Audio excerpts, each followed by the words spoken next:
All right. Greetings. Welcome back to Black Bear News, where everything is connected. We're live on X, Rockfin, and on YouTube. On the YouTubes. And welcome. All right. Let's see. I want to actually start with I'm just going to make weird accents with my mouth.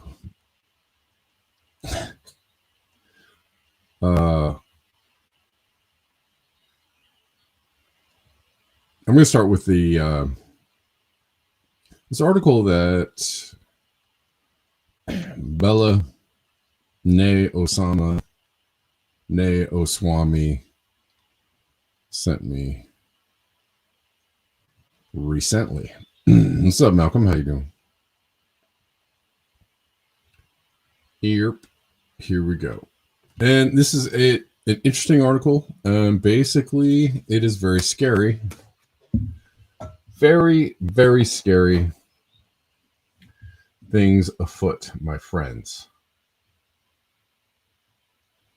When I say they are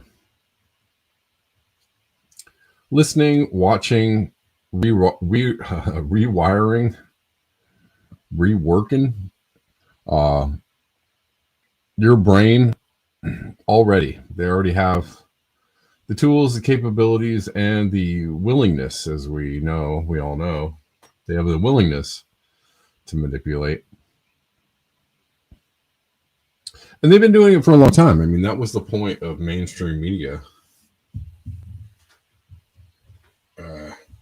for years, right? Because people didn't really have access. I don't really like what's happening here. Okay.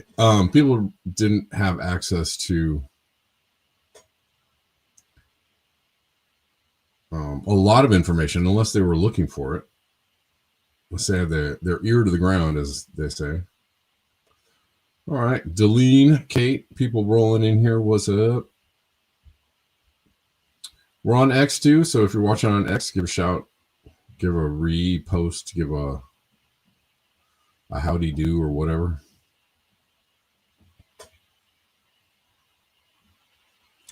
Yeah, mainstream media was the legacy, the classic conduit by which they try to shape people's opinions, but they have far more sophisticated ways of doing that now.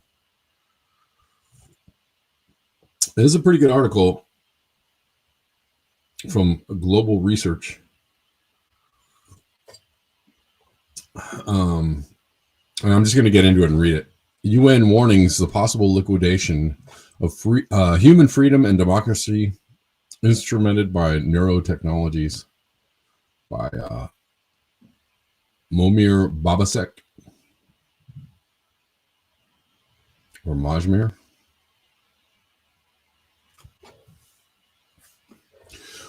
Water constitutes a significant portion of the human body, ranging from 55% to 70%. A large proportion of this water contains particles known as ions, which are atoms or molecules that have either gained or lost an electron, resulting in a positive or negative charge.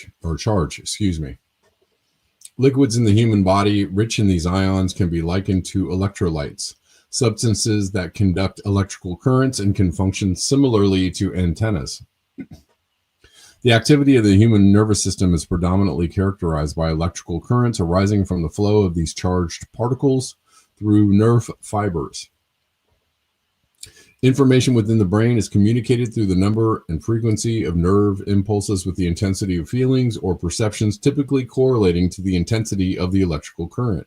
Thus, the human nervous system operates in a manner akin to a digital system and can be compared to a computer and connected to it. In response to stimuli that attracts the brain's attention, the frequencies of nerve impulses in different areas of the brain are synchronized.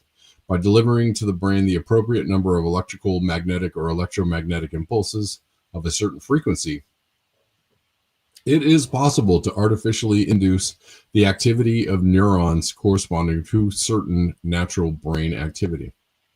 As early as the 1950s, Spanish scientist Jose Delgado conducted in the USA experiments involving electrical stimulation of the brain. When he stimulated the motion center in a cat's brain, the animal lifted its paw, even during a jump, resulting in a poorly executed landing. When a volunteer was asked to straighten a hand that was electrically stimulated to bend, he remarked, "I think your electricity is stronger than my will." Delgado's work demonstrated that electrical stimulation could significantly affect functions like breathing, heart rate, and even visceral secretions. When the pleasure center was stimulated, women offered marriage to therapists. In 1962, American scientist Alan H. Frey successfully created sounds within the brains of human subjects using pulsed microwaves, a finding that has been replicated multiple times and recognized by the World Health Organization. In 2012, Alan H. Frey wrote that research into the effects of microwave radiation on human organisms had been falsified in the US in previous years in order to conceal the development of microwave bioweapons. It should come as no surprise that this article has disappeared from the scientist website. In other words, the further research in this area was classified. And here is an excerpt or the abstract from this.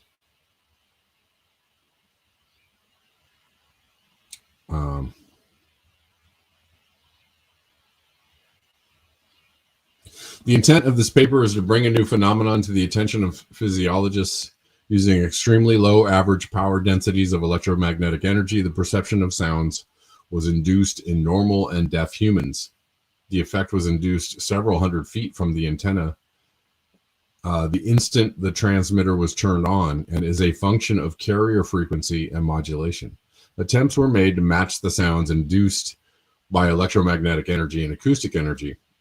The closest match occurred when the acoustic amplifier was driven by the RF transmitter's modulator. Peak power density is a critical factor and with acoustic noise of approximately 80 dB or decibels, a peak power density of approximately 275 megawatt per centimeter squared is needed to induce the perception at carrier frequencies of 425 MC and 1310 MC. The average power density can be as low as, give me a second.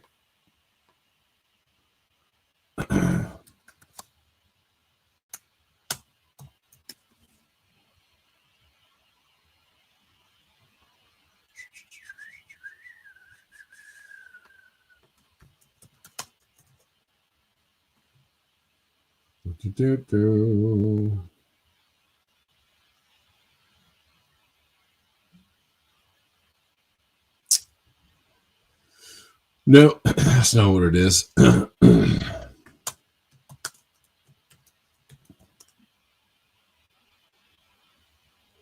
Sorry, just doing this live. Nope. Nope. Okay.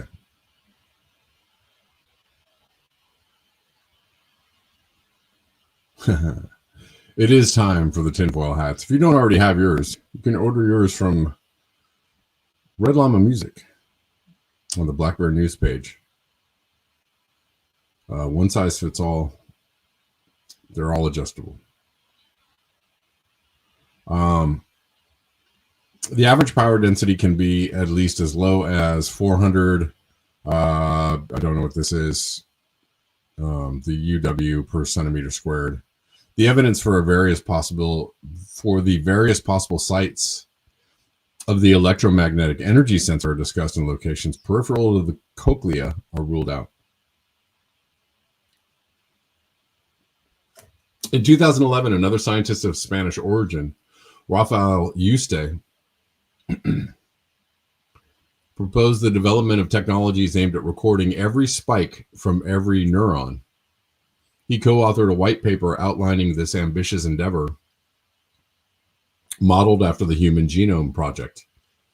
In 2013, then-President Barack Obama accepted this proposal and announced the U.S. Brain Initiative, which continues to fund neuroscience research with billions of dollars across over 500 laboratories and is scheduled to continue until the end of this year. The initiative has been echoed by similar announcements from the European Union, and it is more than likely, that comparable efforts have commenced, albeit unpublicly, in Russia and China. The research has culminated in the creation of highly accurate maps of brain activity, enabling the artificial reproduction of any natural neuronal action within the brain by neurotechnologies. The fact that scientists from all over the world were not involved in this research together suggests that the result of this research were being used, among others, for weapons development. Similar to Robert Oppenheimer and Andrei Sakharov, scientists who grappled with the moral implications of their nuclear inventions, Rafael Yuste expressed deep concerns about the potential catastrophic misuse of these discoveries. I forgot to mention, too, the possibility of or the use of microwave weapons used for crowd control, right?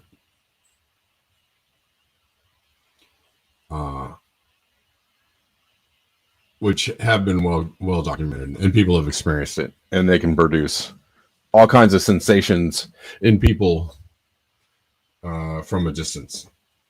Very scary, for sure. Sorry, just trying to get comfortable here. Let's see.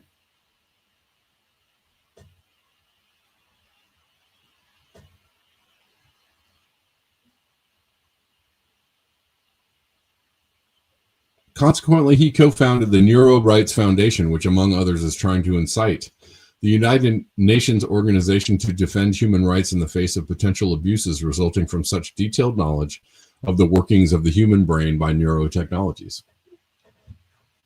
According to Special Rapporteur on the Right to Privacy, Anna Brian Negrere's report, Foundations and principles for the regulation of neurotechnologies and the processing of neurodata from the perspective of the right to privacy. Raphael Yuste listed among the challenges produced by the development of neurotechnology potential to alter certain fundamental human characteristics such as autonomy, moral responsibility, free will, dignity, identity, private mental life, bodily integrity, and security, potential of causing physical damage or mental manipulation in human beings. He warned as well that brainjacking may involve the theft of information, violation of the right to mental privacy. In addition, viruses could be introduced or internet-connected neural devices might make it possible for individuals or organizations, hackers, corporations, or government agencies to track or even manipulate an individual's mental experience. In the report of the Human Rights Council Advisory Committee of the UN published in 2024, Impact, Opportunities, and Challenges of Neurotechnology with regard to the promotion and protection of all human rights, we can read, neurotechnologies challenge the foundations of the human rights system and can be used in ways that may erode democracy and the rule of law. Neurotechnologies can be used to interfere and manipulate individuals through neuromodulation devices. The physical and mental processes of a person's inner sphere can be altered in ways similar to brainwashing. They may also interfere with the right to make autonomous life choices without outside interference or intimidation, decisional privacy, as well as affect informational privacy through unauthorized uses of the personal information collected. Moreover, some types of neurotechnologies can affect mental health and provoke alterations in an individual's personality, psychological balance, or sense of self-identity. As neuromarketing strategies have already demonstrated, they can be successfully used to condition the forming of opinions, as well as influencing an individual's decision-making processes. That enables, well, I mean, you can do that with just suggestions. They've shown that to be true. It would be interesting, Malcolm, to see, to see which brain types, which thinking types might be affected by certain technologies, and I'm sure there is a difference, right? But what is interesting too, I'll just take a brief segue here, is we see that there's all kinds of differences in how skeptical people can be or how clearly people can see things.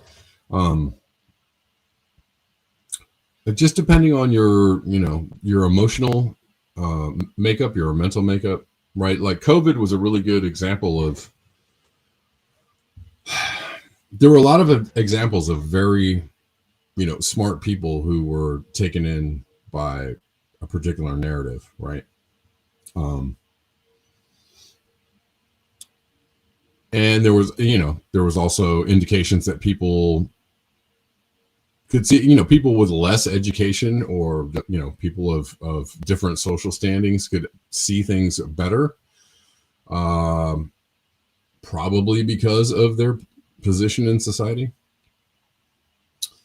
It's all very interesting. And I think different people are susceptible to different types of stories, right? It just depends on, I think the trust the science narrative is very effective among well-educated, more academic types, white-collar types, right?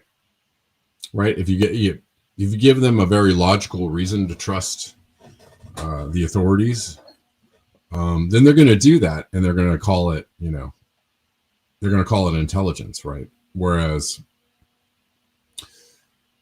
other people might not trust authorities, based on experience, based on, deep instinct, right?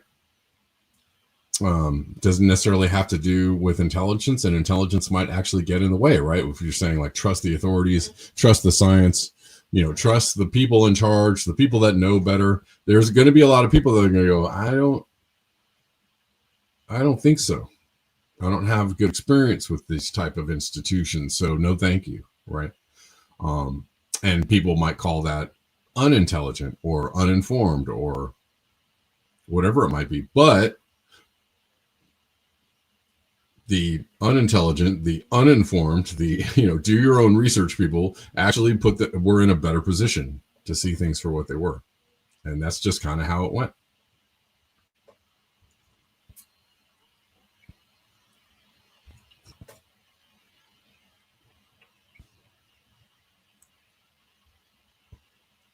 Hmm.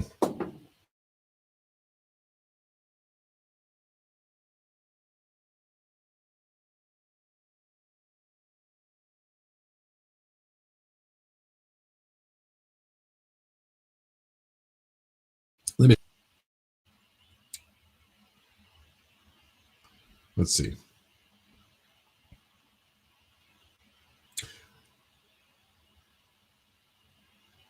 Uh, Neurotechnologies challenge the foundations of the human rights systems. I read this. Through neuromodulation devices, the physical and mental processes of a person's inner sphere can be altered in ways similar to brainwashing. They may also interfere with the right to make autonomous life choices without outside interference or intimidation, decisional privacy, as well as affect informational privacy through unauthorized uses of the personal information collected. Moreover, some types of neurotechnologies can affect mental health and provoke alterations in an individual's personality, psychological balance, or sense of self identity. As neuromarketing strategies have already demonstrated, they can be successfully used to condition the forming of opinions as well as influencing an individual's decision making processes. That enables, to an unprecedented extent, behavioral manipulation of individuals by private actors, such as marketing engineers or political campaigners. With the extensive commercialization of such technologies for personal uses, including during sleep, the risk that such interference occurs even without the individual's consent or knowledge is quote unquote high. Nowhere in the report does the UN Human Rights Council acknowledge that these effects can be produced at a distance, with one exception. On page 4, item 11, it states, invasive brain stimulators have been in use for decades and are being implanted worldwide for the treatment of neurological conditions. See Neuralink. However, the applications of chip technology are also extending beyond the medical field. The company has recently developed a secure interface for communication with the power of thought and is conducting large-scale trials of this technology, which can be implanted into the brain through blood vessels. Other companies already advertise cosmetically invisible implants that may allow users to control computers or mobile devices from any location. The company working on the delivery of chips or implants through blood vessels is most likely, listen to this, using graphene nanoparticles, where have we heard the talk of that before, to deliver additional antennas to the brain, enhancing the effectiveness of pulsed microwaves used to communicate with it. Graphene is the least harmful nanomaterial, making it suitable for so-called non-invasive communication with the brain. And it is already being used widely in the treatment of neurological disorders. It can also be delivered to the brain through food or aerosol. It can also be delivered to the brain as it enters the blood from inhaled air or swallowed food. Yikes, gadzoinks. Holy shnikes.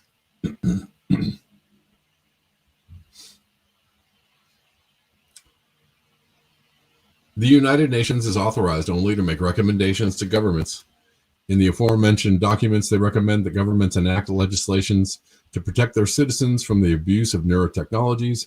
However, they do not recommend banning the use of pulsed microwaves or other energies to manipulate the minds of people on an individual or global scale at distance. The reason is that these technologies are classified as national security information. On June 6, 1992,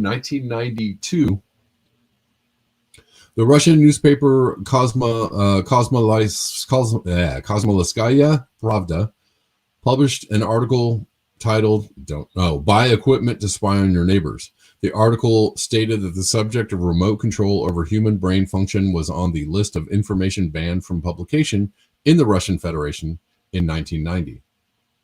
In November 2000, the Committee on Security of the Russian State Duma published a conclusion titled On Inclusion of Addendum to Article 6 of the Federal Law on Weapons, arguing that the effects of microwave radiation caused false perception of reality, and that to influence the masses of people, phone lines, heating, and sewer pipes, TVs, fire signalization can be used as transmitting antennas for this radiation. This reasoning of the Russian Security Committee has not been published in the Russian media. In November 2016, the Polish weekly NIE wrote that when its journalists asked the Polish Ministry of Defense why the Polish Minister of Defense had not fulfilled his promise to set up a commission to investigate complaints from Polish citizens that they were being attacked with electromagnetic weapons, they were told that the issue was subject to the law on state secrets related to national defense. This article can no longer be found on the original magazine NIE web address, similar to the article by Alan H. Frey in the magazine The Scientist, which mentions the classification of bioweapons using microwaves. In the last paragraph of the first of the quoted UN documents, the organization recommends that governments educate their citizens publicly about the benefits and risks associated with neurotechnologies, which will enable people to better understand their impact, make informed decisions about their neuro data, and demand that their rights be respected in this new technological era. Unfortunately, these UN publications are not mentioned in the world media, indicating that governments are suppressing information about repressive technologies that starkly contrast with their stated human rights policies. Oh, you guys are not able to see this, right? You're just listening to me read anyways. You don't need to see what's on the screen, do you? All right.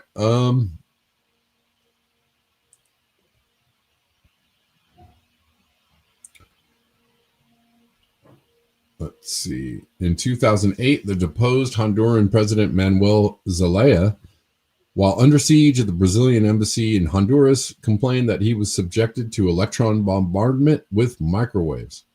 Asked by Amy Goodman of the globally watched Democracy Now! If he knew that the Honduran military had such technology in its arsenal, he replied, yes, of course.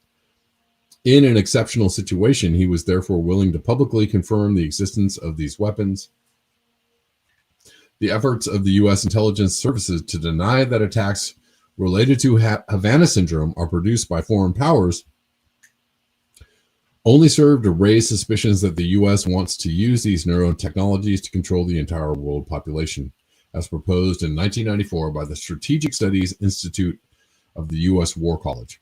Suspicions that the U.S. wants to use neurotechnology to control the world are heightened by the fact that the new U.S. President Donald Trump, after taking office, stopped U.S. funding to the UN, a total of $2.7 billion, causing the UN to lay off 20% of its staff. Was he trying to get the UN to stop releasing more material that would put pressure on the governments to declassify these weapons?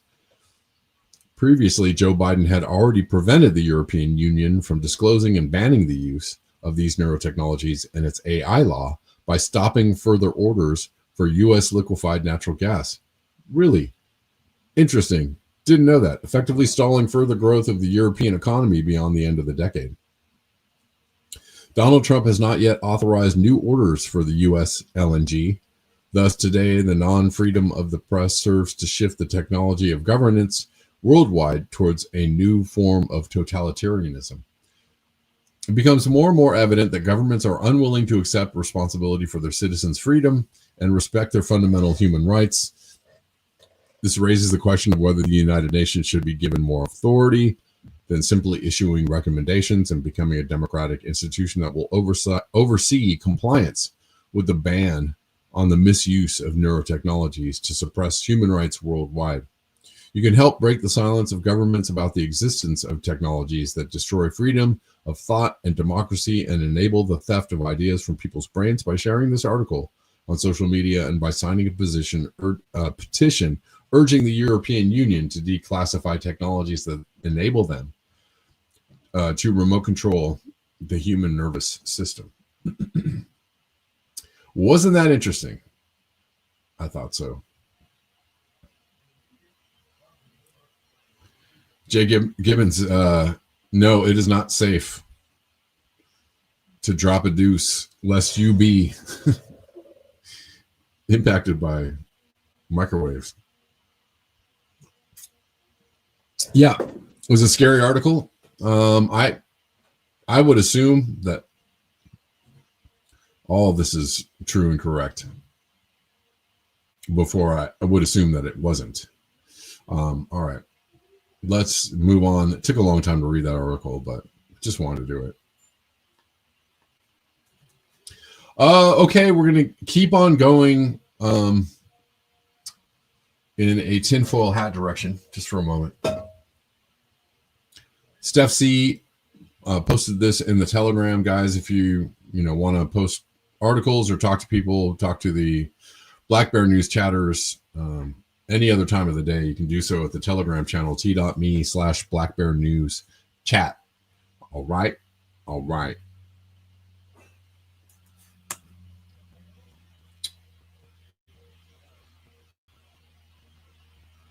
We're going to watch this. I've played a video that was kind of along this lines before. And I will add the same disclaimer, which is that I feel like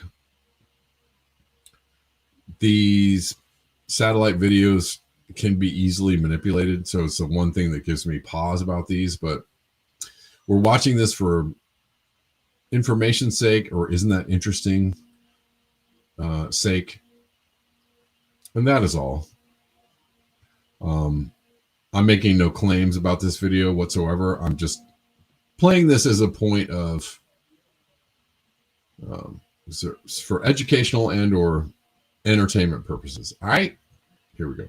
This is huge. This is a massive story. Record this, download this. This is a potentially dangerous story for me to share, but you need to see this because we need answers. I am happy, healthy, and not prone to accidents, just saying. For context, I do a radar and satellite review show on my website every single day. So when I tell you this is freaking weird, I know what freaking weird is. As I was reviewing radar data, I spotted an anomaly in Florida. It appears that a wave was emanating from each tower, which was subsequently pushing the cloud cover and precipitation outward. That alone shouldn't happen. The mainstream narrative is that these towers only track systems, but here we have clouds and rain being moved in a perfect circular outward fashion at the exact... I'm sure you guys can already tell. I'm playing this as a dovetail from the other story, which is that, if they can manipulate your brain or your thoughts or your limbs or your nervous system with microwaves and all kinds of other, maybe, electronic or radiative forces, what else can they manipulate? And it's all right to think about these kinds of things, I think. Consider that these things might be at play. Consider that there might be multiple things at play. All right. Same speeds near each tower. And look at this area. When the clouds collide in the middle between two separate waves from two separate towers. Then as I looked along the Gulf coastline, this is where things got even more crazy. All the towers along the coastline are doing the exact same thing. So consider, I'm gonna like push back on this video a little bit. Consider how big the area of land is that she's showing and how few towers there are. I mean, if you actually consider how many towers there might be in this area, it would be way more than that. So this is the part to me that seems a little bit like it's really easy to place some towers with some emanating, like pulsing light around them on a map and go like, what's going on here? It's just very easy to manipulate these kinds of videos. Again, I'm just playing this for just, as idea consideration. the exact same times. Texas, Louisiana. I mean, look at Louisiana. The wave is emanating outward to the point where the clouds and precipitation spreads out equally in all directions and is then eliminated. In fact, even more strange is at every area of precipitation near the towers along the Gulf and Atlantic coastline disappears simultaneously. And that's not even the craziest freaking part. This is the second time I've watched this all the way through. And the more on the second run through, I don't see it as very convincing. But the craziest freaking part is the time code for when these waves occurred, about 1940 UTC. These areas felt seismic activity. The local news reported it as... Again, all of this is given without sources. So this is just... It's called denial. I mean, I consider that there might be stuff like this going on. However, this is not a convincing video to me because there's no source links. She's not sourcing anything. She's just saying things are happening. It's very easy, again, to overlay colors and lights and stuff onto these videos and make it seem like something's happening. So, I've got a lot of skepticism around this video, but we'll earthquake we'll watch it to the end. Magnitude. Well, at about 2:41 this afternoon, apparently there was an earthquake out about 10 miles deep in the Gulf, 70 miles south of Gulf Shores. A rare event in this area. You heard me right. Sorry, here's the sources. So the moment we saw these waves around these towers, they reported that there was an earthquake. Here's the thing, though. Do we know?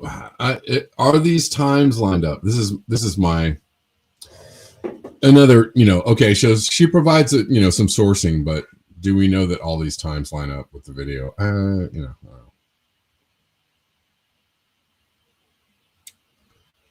Indeed, Malcolm. It's a bring to attention video, not a smoking gun video. Quakes don't impact the atmosphere. It can't move clouds. It certainly wouldn't move clouds in perfect circular waves emitting outward from each and every tower along the entire Gulf Coast. There's no tower. I don't see any towers. You're talking about clouds forming over a coastal community, which happens naturally all the time. This doesn't look like anything really strange. Line up to the Carolinas on the Atlantic coast. And I'm still trying to figure out, is this emanating from the towers themselves, or is there something working with them in the ocean? So I looked a little further to see what I could find in the cloud cover in the Gulf around the time of the supposed earthquake. And I found this.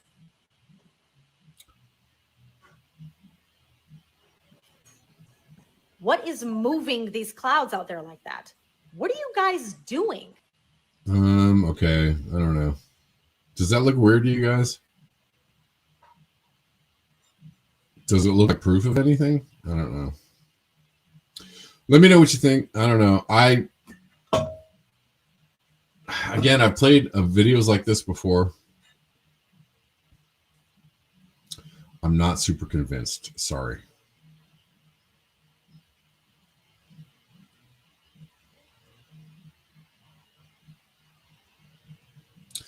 Deline says there were heating anomalies for days off the coast of Fukushima, Japan before the 9.2 earthquake. I've heard stuff like that, Deline, about the Fukushima quake, that there was some anomalous activity going on, or that maybe it was somehow induced. I don't know. I don't know.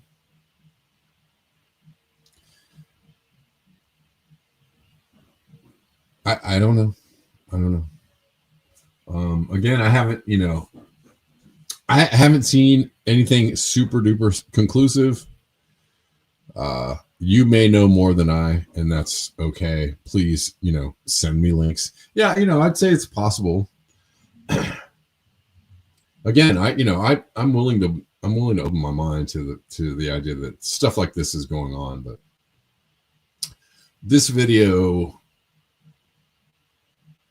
on second watching doesn't really move me much. And every time I watch these videos, I see the possibilities for manipulation. Yeah, the whole, like, there's 8 towers on the coast. What towers? What are you talking about? 8 towers,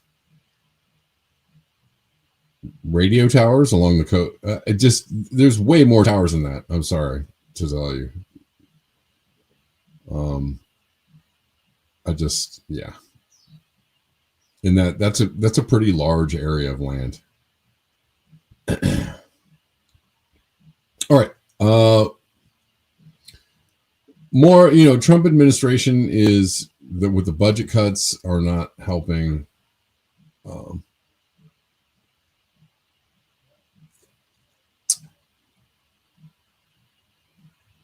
Nature in general, or nature they're opening up. They're cutting funding to organizations that might be interested in at least protecting wildlife, protecting the environment.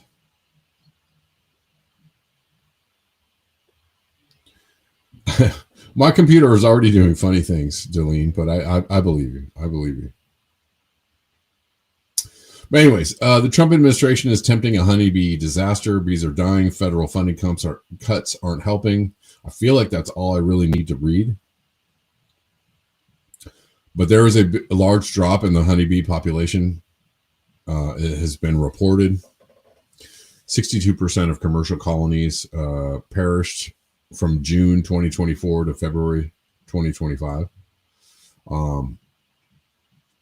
There has been other reporting of as much as like a 70 to 80% die-off of honeybees. And that could be due to many factors, right? There's the pesticides, general environmental pollution. There's radiation, right? There's cell towers, microwaves, all kinds of, there's electromagnetic radiation everywhere that could be affecting the honeybees. There's also warming temperatures, et cetera, et cetera.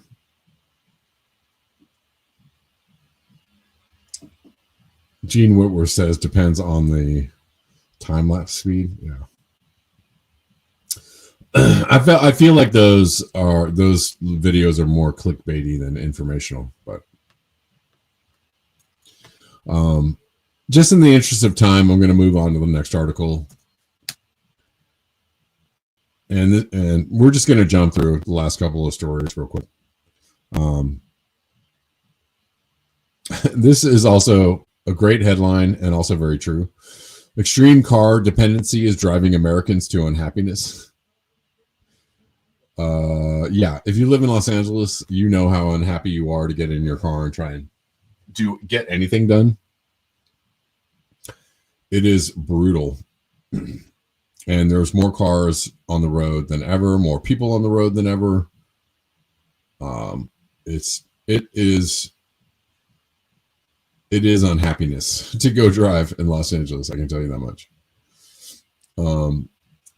United States, with its enormous highways, sprawling suburbs, and neglected public transport systems, is one of the most car-dependent countries in the world.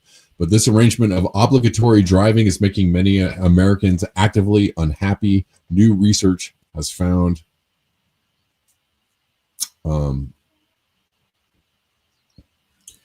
Yeah, it's the need. It's the I must have this. I absolutely have to have this to get around. And all the things that come with owning a car are, just getting more ridiculous, more expensive.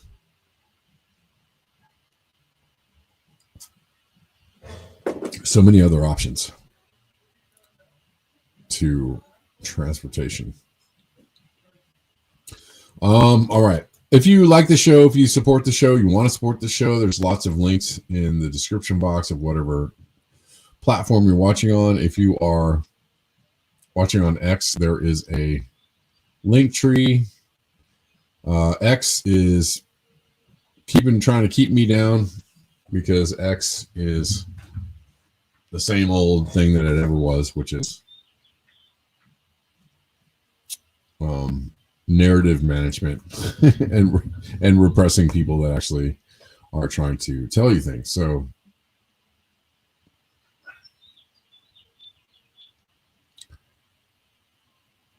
even though I'm paying to stream on X, they are making sure that it looks like nobody is watching, and that is frustrating. So if you are watching on X, please give it a like and a share or whatever, or reshare.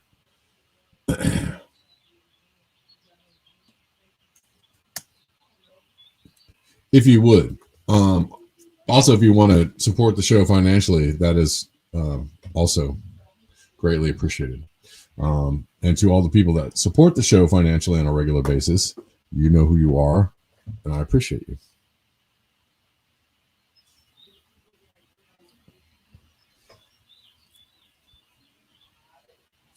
Jay Gibbons says, even the Trappist monetary 100 miles from anywhere in New Mexico had their bee population wiped out. Frightening.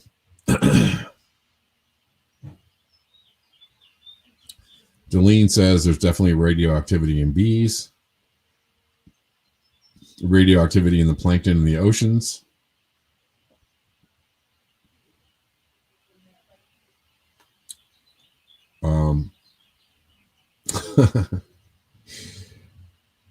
Yeah, when you realize that the tinfoil hat is adjustable, then you can just loosen it up as your brain grows with information, and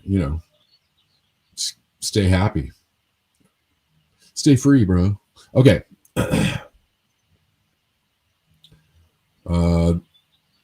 United Arab Emirates bakes at 51.6 C as May heat wave scorches streets, strains air conditioners, and stuns residents.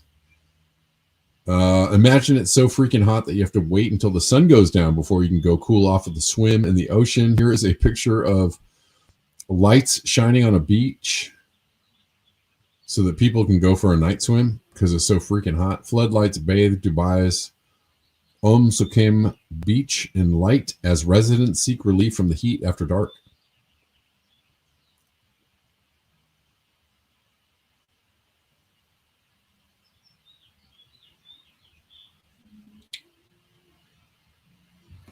Kameshwari Kate says the weird thing about living in Southern California and not being in a car, in other words, being a pedestrian, you're a suspect of being a criminal.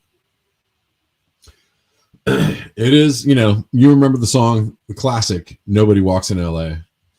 And it's very true. It is a totally different experience to walk in LA, although I rather enjoy it. I like to stretch the legs. There's some stores close by in my neighborhood that are totally within walking distance. It's like 2 or 3 blocks away. And the idea of getting in the car and driving over there is like so dumb. You could just walk to the corner and go to the store. Anyways. But people, obviously don't like to do that. It's brutal. It sucks. Man, bikes are better. Scooters are better. Motorcycles are better. I feel like the motorcyclists in LA have it way better because you can at least edge through the traffic. But you just got to be, you got to watch all sides when you're doing that because people are crazy. There is a coming heat wave in California, Northern California, Central California. I don't know.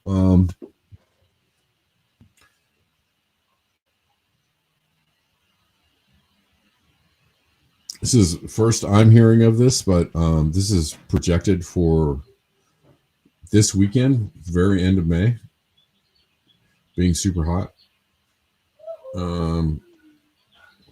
As far as here where I'm at, there's not really a big difference being projected, but so this is, although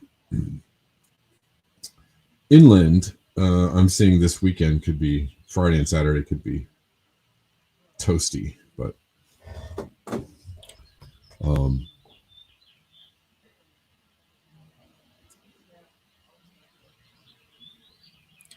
I am lucky enough to be right on the coast right now, so I'm gonna pretty much avoid that, I think. I'll do my best to avoid that. Anyways, extreme May heat wave is expected across Northern California on Friday and Saturday, with all-time May heat records threatened.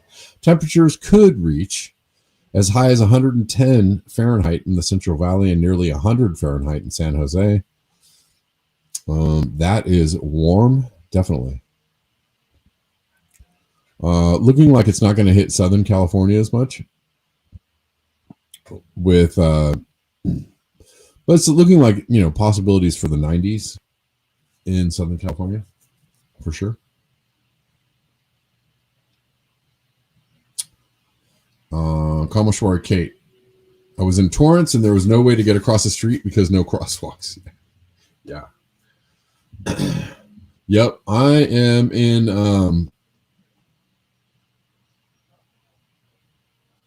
a place where there's crossing the street. Every street is like a mini highway, and you better get to get to those crosswalks, because crossing the street without a crosswalk is a life-threatening experience.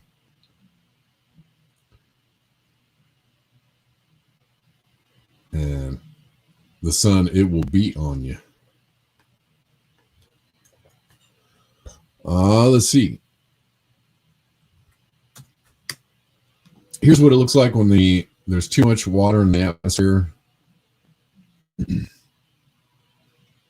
All over the planet, people are experiencing this seemingly every day, multiple places across the planet. The current situation in Samarinda, East Kalimantan, Indonesia, as of May 27th, 2025. Frustrated residents say it feels like the mayor and the governor have traded their desks for bar stools. They look like they're having fun, but they're in the middle of the street. Probably not so much fun to have your house under that much water. Splitting lanes, yes. It is legal in California. Yes. Not so much in other places, but California, you can definitely get your lane split on and get around.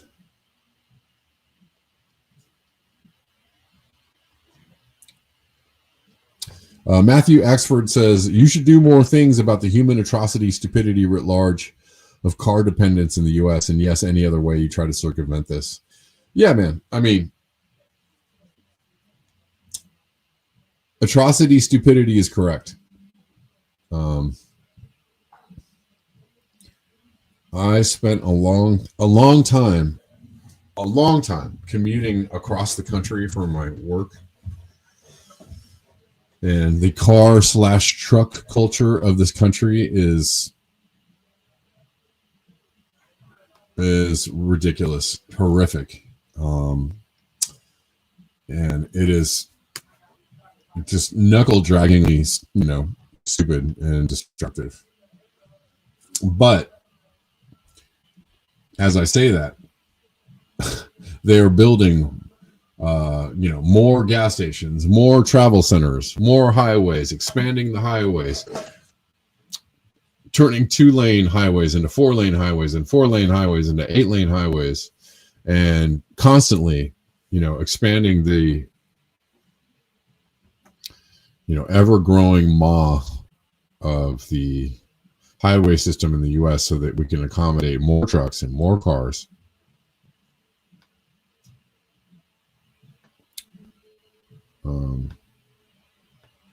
Even as I suppose they're putting 15-minute cities in, I don't know. Seems contradictory to me.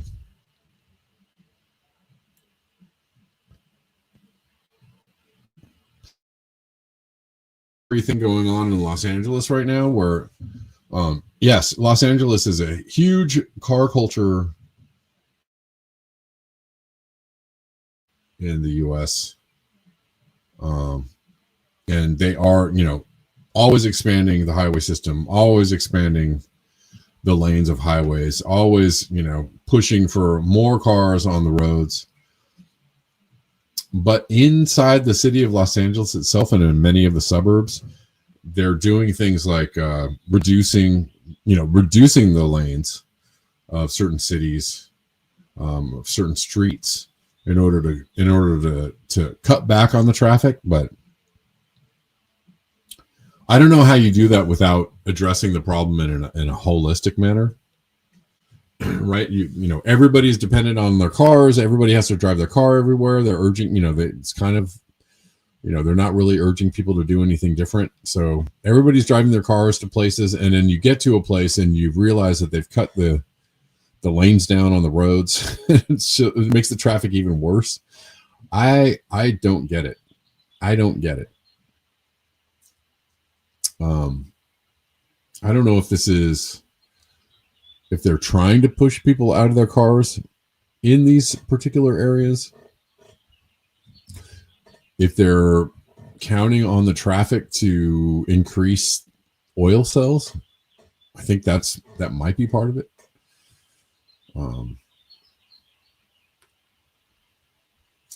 Right? Because idling cars use more energy.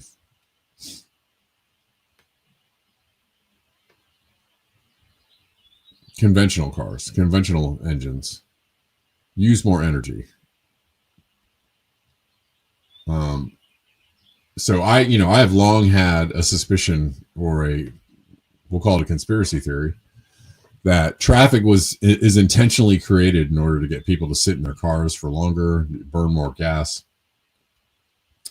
extra wear and tear on the engines, create more demand for replacement parts and servicing, et cetera, et cetera.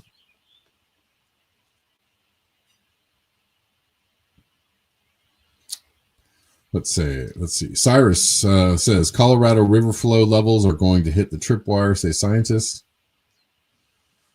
Lake Powell could go no hydropower in 2026. Wow.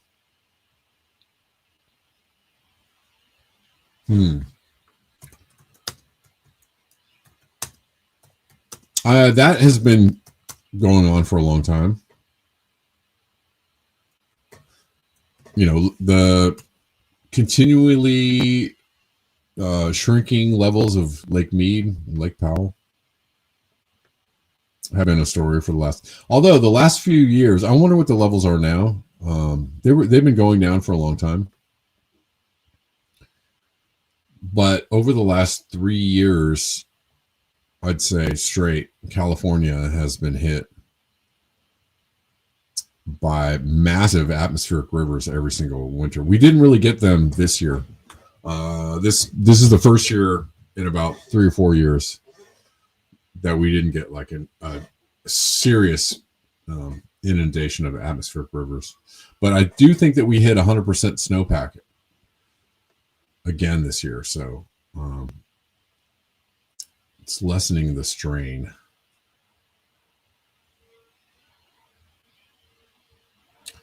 There is a 23 to 27% chance each year from 2023 to 2026 of hitting the minimum power pool level of 1,064 meters, which is at the point at which hydropower can no longer be produced at the Glen Canyon Dam.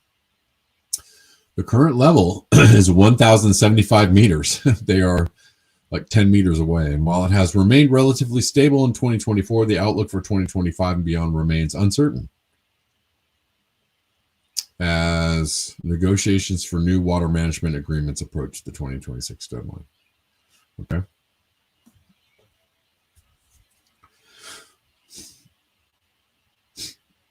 We shall see.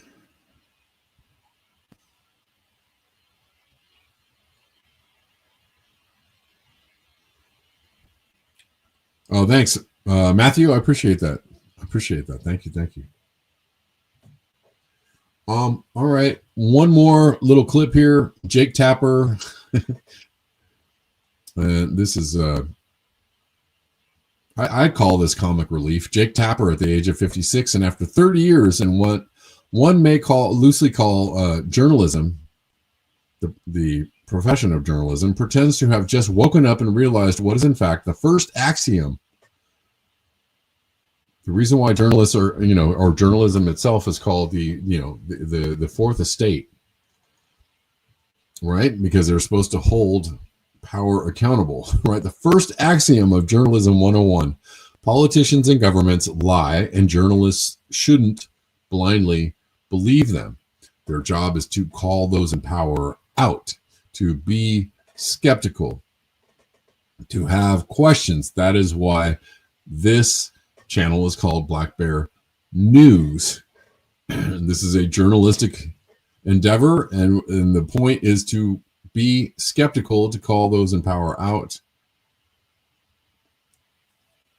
You know the deal, but let's listen to this, and it's good for a chuckle. And I think that we need to be skeptical of everything that we are told by people in power.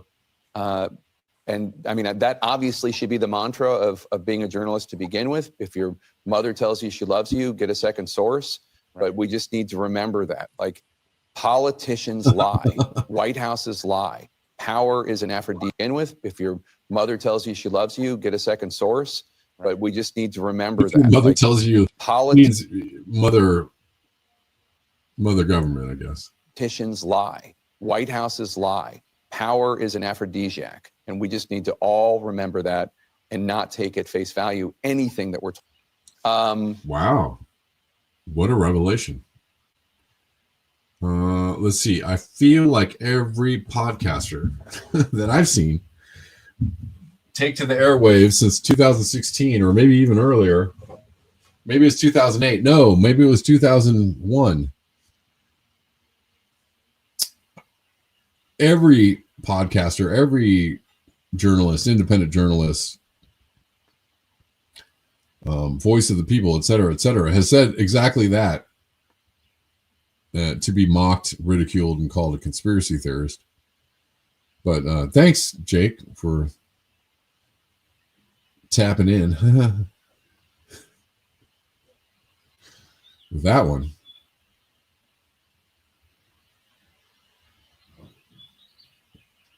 Gene Whitworth says this: they embezzle high-speed rail money while car loans are way easy. Yeah, I mean, you can see it in the policies enacted by those in charge, that they encourage the personal car buying and driving, discourage mass transit, for sure. Two more things to look at. This is a building story. Well, one more thing to look at. This is a building story here about the humanitarian aid being given in Gaza, and how, let's see, I need one more.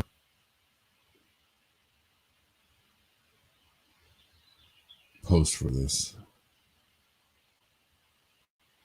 Where is it?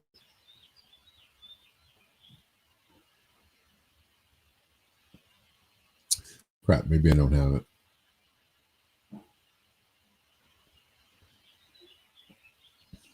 But this is where people are lining up to get food from the U.S. Israel. You know, this is wild. Concentration camp, humiliating people, starved for 86 days. Shame on this world. These are people trapped between fences, waiting for food.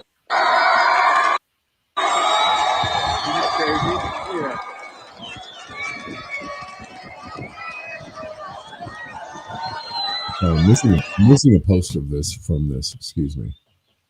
Oh, I really need to find the.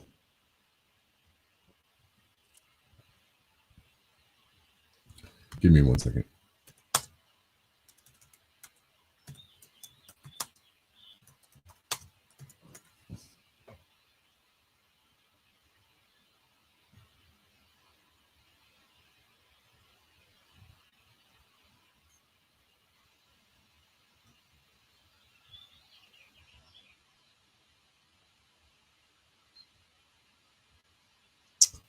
But they're likening it to a concentration camp where they're forcing these people to go to get food, and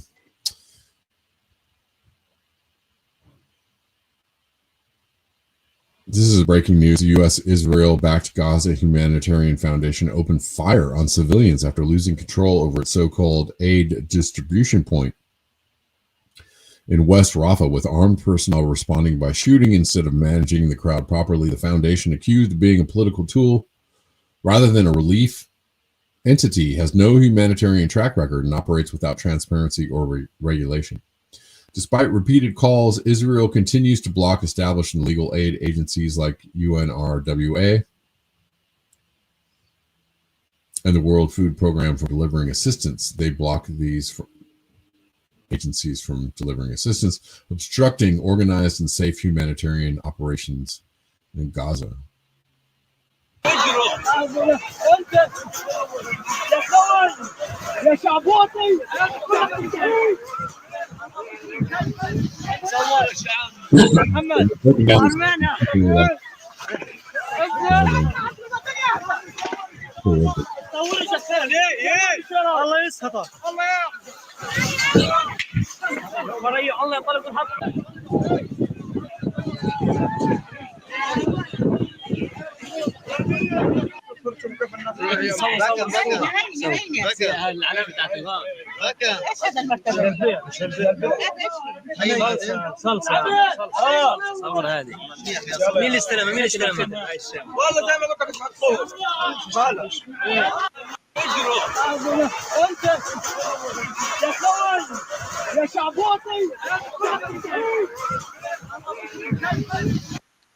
For context, this is how humanitarian aid trucks are blocked on the Gaza-Egypt border. The West can send help to Israel, but leave the Palestinians to starve. We won't forget or forgive. Shame on them.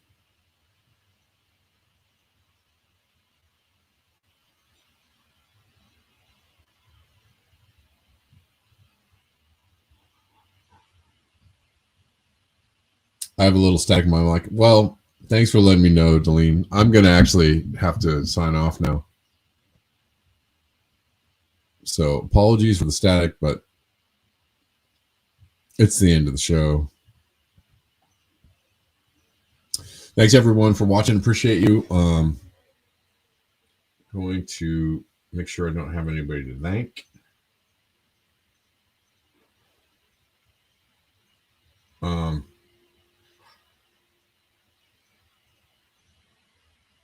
Thanks, everyone. Enjoy the rest of your day. I'm going to be back tomorrow.